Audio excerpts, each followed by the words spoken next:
El mensaje decía así: ayúdeme porque yo ya no sé qué más hacer. Me siento totalmente perdido. Durante 15 años yo estoy luchando con un vicio que me vence. Siempre caigo en el mismo pecado. Siento que Dios ya no me ama. Siento que no merezco el perdón de Dios. Estoy perdido. Dios no puede cambiar mi vida. Estoy totalmente perdido. Uno de los tantos mensajes que llegan día a día siempre a través de las diversas plataformas o redes sociales. ¿Qué puedo hacer? Estoy perdido. ¿Sabes que desde la entrada del pecado, todos los seres humanos tenemos esa lucha? Y es una lucha imposible de controlar. Una lucha donde hacemos aquello que no queremos. Casi todos los seres humanos, después de realizar alguna acción indebida, siempre se hacen la pregunta: ¿por qué lo hice? Yo no quería hacerlo. Tú sabes que esa pregunta no solamente lo hacen algunos. El mayor apóstol de los gentiles confesó lo siguiente, Romanos capítulo 7, versículo 15. Porque lo que hago no lo entiendo, pues no hago lo que quiero, sino lo que aborrezco, eso hago. El versículo 17 dice: de manera que ya no soy yo quien hace aquello, sino el pecado que mora en mí. Este es el grito desesperado de alguien que quiere hacer las cosas buenas, pero no puede. Pablo dice: el pecado que vive en mí. ¿Y qué cosa es pecado? Cuando vamos a Génesis capítulo 3, no encontramos una definición de pecado, sino encontramos allí una descripción de la actitud pecaminosa del ser humano. Solo que de esa actitud nosotros podemos llegar a la conclusión que es pecado. Adán y Eva, cuando se vieron tentados a comer del fruto que Dios les había dicho que no deberían comer, en realidad no había nada misterioso en el fruto, porque el problema no estaba en el fruto en sí, sino en la desconfianza de los seres humanos hacia Dios. Dios había dicho una cosa muy clara, pero ellos hicieron lo contrario. Y eso, ¿sabes cómo se llama? Actitud de rebeldía. Eso es falta de sometimiento a la voluntad de Dios. Eso es lo que define 1 de Juan capítulo 3, versículo 4 como pecado es transgresión de la ley de Dios. Solo que hay un aspecto del pecado que debe quedar hoy muy claro. La primera parte dice así: todo aquel que comete pecado también infringe la ley. ¿Qué significa? Cuando Juan dice también rompe la ley, es porque el pecado, antes de ser transgresión, es otra cosa. Para entender eso tenemos que ir al jardín del Edén.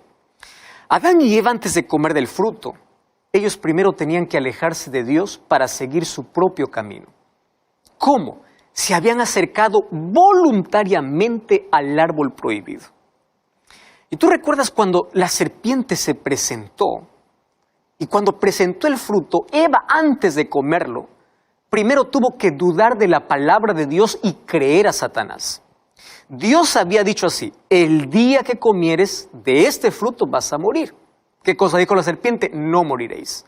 Entonces Eva dudó de la palabra de Dios y creyó a la serpiente. Además aceptó Eva la propuesta diabólica de ambicionar ser como Dios, porque la serpiente le dijo: seréis como dioses. Y tú sabes que Satanás colocó el mismo problema por el cual había sido echado del cielo. Lo que hizo Satanás es colocar la semilla en el corazón de Eva. Entonces allí Eva comió del fruto, aceptando la propuesta de la serpiente. ¿Cuál era la propuesta? Tú serás como Dios. ¿Y cómo acabó? En la mayor desgracia para ella y para el mundo. Porque el pecado es así. El pecado te muestra siempre una cosa bonita, placentera. ¿Y cómo terminas? En la desgracia. Y una de las cosas terribles del pecado es que te hace creer que tú no necesitas de Dios y acabas infeliz, con una vida sin sentido. Acabas en el territorio de la angustia y de la muerte. ¿Y sabes tú dónde nace el pecado? El pecado nace en la mente. Es decir, todos los pecados cometidos nacen en la mente. Es allí donde el enemigo coloca su semilla, y si tú cuidas esa semilla, un día crece, da fruto. ¿Y cuál es el fruto? Dolor, tragedia, decepción, amargura. Y Satanás coloca en tu mente primero la absurda idea de que tú puedes vivir sin Dios. Y allí coloca dos semillas. La primera semilla, la duda. La segunda, la incredulidad. Y si tú la permites crecer, entonces vienen todas las consecuencias inevitables del pecado. Hoy hay muchas personas que viven preocupadas por evitar actos pecaminosos. Los seres humanos somos curiosos porque queremos cortar los frutos, pero dejamos la raíz. Entonces de allí nacen dos conceptos de pecado. En primer lugar, hay personas que creen que no roban, no adulteran, no mienten, entonces no cometen pecado. Se justifican allí diciendo, yo soy bueno, yo soy mejor que los cristianos incluso, yo no necesito ir a una iglesia, yo no necesito de Dios porque soy una persona buena. Porque muchos piensan que pecado solamente está relacionado a matar, mentir, robar. En cambio, la Biblia dice que pecado es también no hacer aquello que tú sabes que es bueno hacer. Es interesante lo que dice Santiago 4:17. Aquel que sabe hacer lo bueno y no lo hace comete pecado.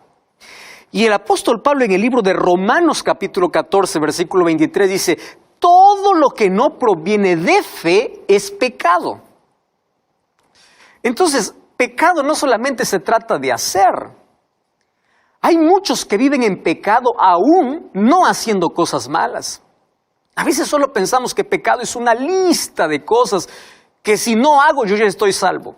Cuando olvidamos que pecado se resume en una palabra. ¿Sabes qué es pecado? Independencia de Dios.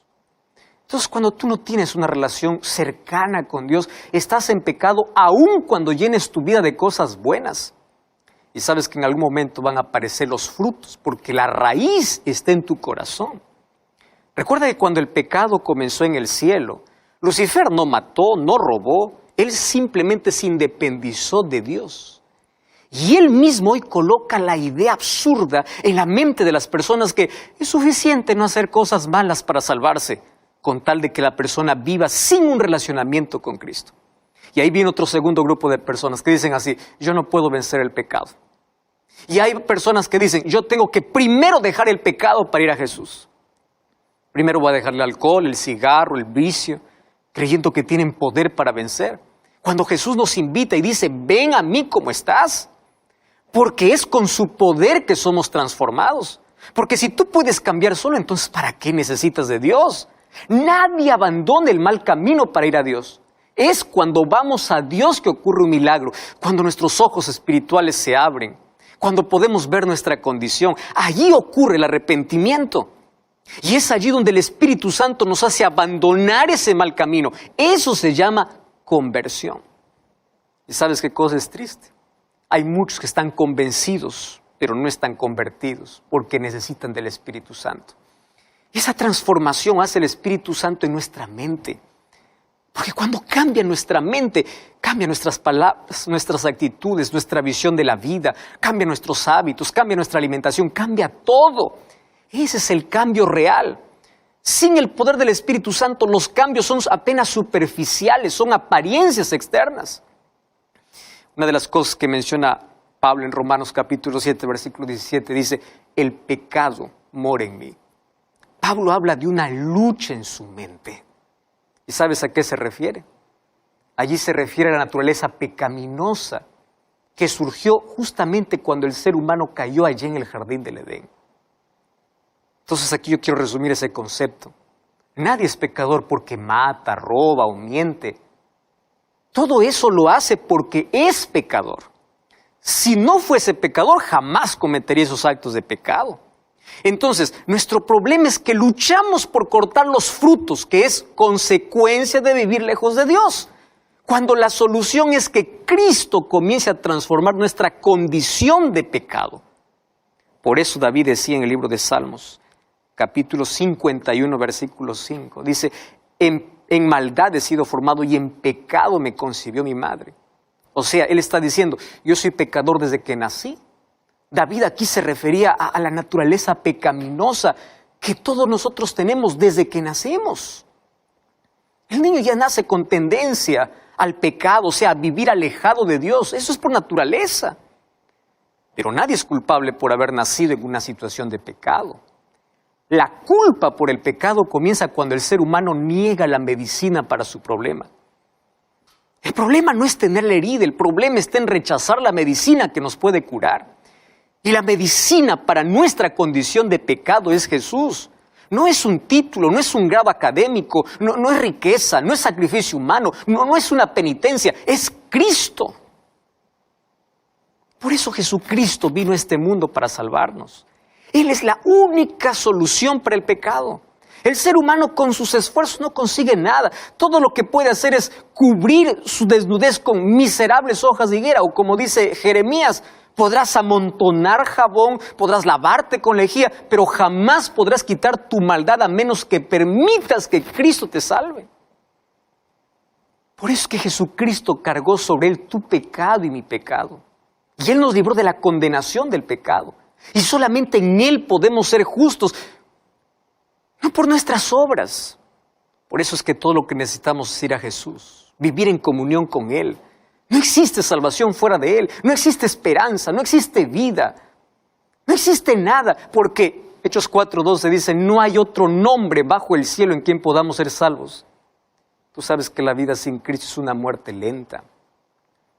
Cuando estamos separados de Él, la vida no tiene sentido.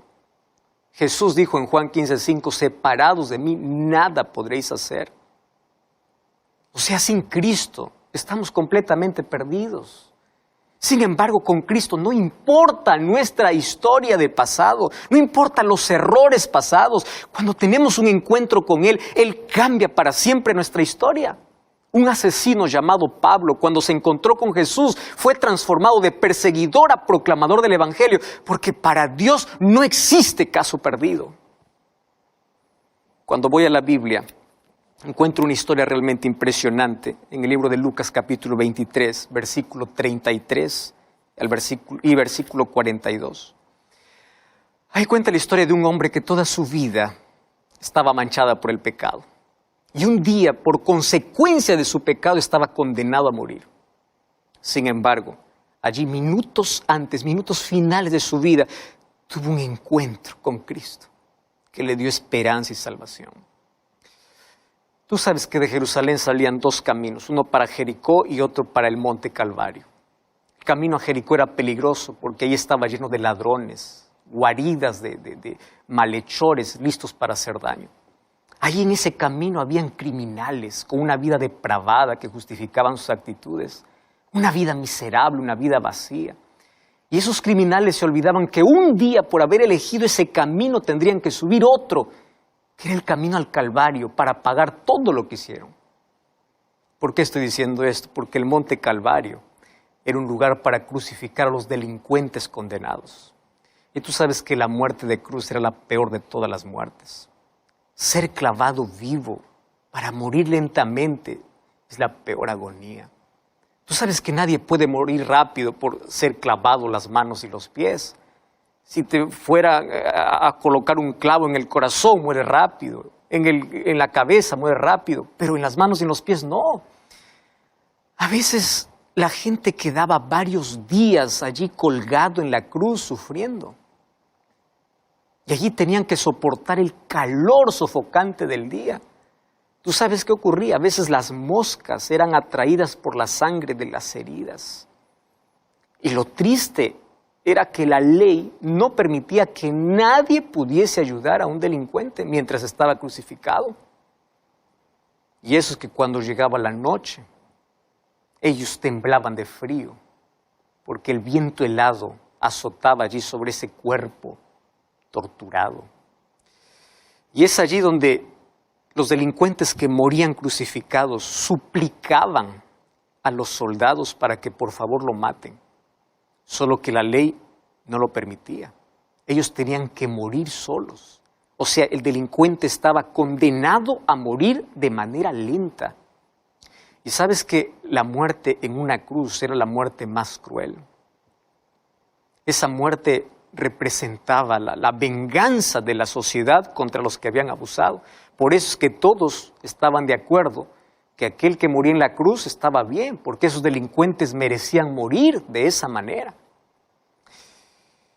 Y allí un día, viernes 15 de Abib, en ese monte Calvario, se levantaron 3 cruces. Y allí en la cruz del centro, donde supuestamente estaba el peor criminal, colocaron a Jesús. Qué irónico. Jesús estaba colgado allí entre 2 ladrones. Y tú sabes que las últimas horas de su vida, Jesús lo pasó entre delincuentes. Cuando Jesús estaba allí en la cruz, al ser crucificado entre criminales, Él demostró para qué había venido. Había venido a salvar al pecador, aquel que estaba hundido en la miseria. Había venido aquí para salvar a aquel que se siente perdido, aquel que tiene un pasado que les persigue, aquellos que sienten que no merecen nada. Por ellos vino Jesús, para devolverles la esperanza, la dignidad, para ofrecerles la salvación. Por eso, no digas por favor que tú eres un caso perdido. Tú no estás tan hundido en el pecado donde Jesús no pueda restaurarte. Tú no fuiste tan lejos como para que la gracia de Dios no pueda alcanzarte. Dios te ama así con tus errores, así con tu vida degradada, así con la suciedad que tienes en la mente. Claro que Él no quiere que continúes así, por eso es que te ofrece su gracia. Solo tú puedes limitar su poder cuando rechazas su amor. Y sabes que hoy por lo menos existen 3 actitudes humanas. La primera es de personas que cargan una vida de incredulidad, de rechazo para con Jesús. Hay un segundo grupo que reconoce su situación, se arrepiente, acepta a Jesús como su Salvador. Pero hay un tercer grupo que permanece en indiferencia, o sea, conocen de Jesús, pero así se quedan mirando de lejos, indiferentes. Y allí Lucas capítulo 23 me habla de un ladrón que estaba al lado izquierdo de Jesús. Lucas capítulo 23, versículo 39, que desafió a Jesús y le dice así: si tú eres el Cristo, sálvate a ti mismo y sálvanos. Si tú eres, tú sabes que esa misma duda fue expresada por Satanás en el desierto de la tentación. Satanás le dijo a Jesús: si tú eres el Hijo de Dios. Por eso te digo que la duda y la incredulidad no permite al ser humano ver la esperanza. A este ladrón que estaba al lado izquierdo, la incredulidad hizo que no pudiese ver la luz que brillaba en el momento más oscuro de su vida. Y hoy existen muchas mentes perturbadas por la duda, que siempre están pidiendo un milagro para creer. Yo me voy a entregar a Jesús si sucede un milagro, y si no ocurre ese milagro. ¿Sabes que no existe mayor demostración de amor y de poder que ver a Jesús muriendo por amor, aún por aquellos que lo rechazan? Y si el amor de Jesús demostrado en una cruz por salvar a la humanidad no es suficiente, entonces ningún milagro hará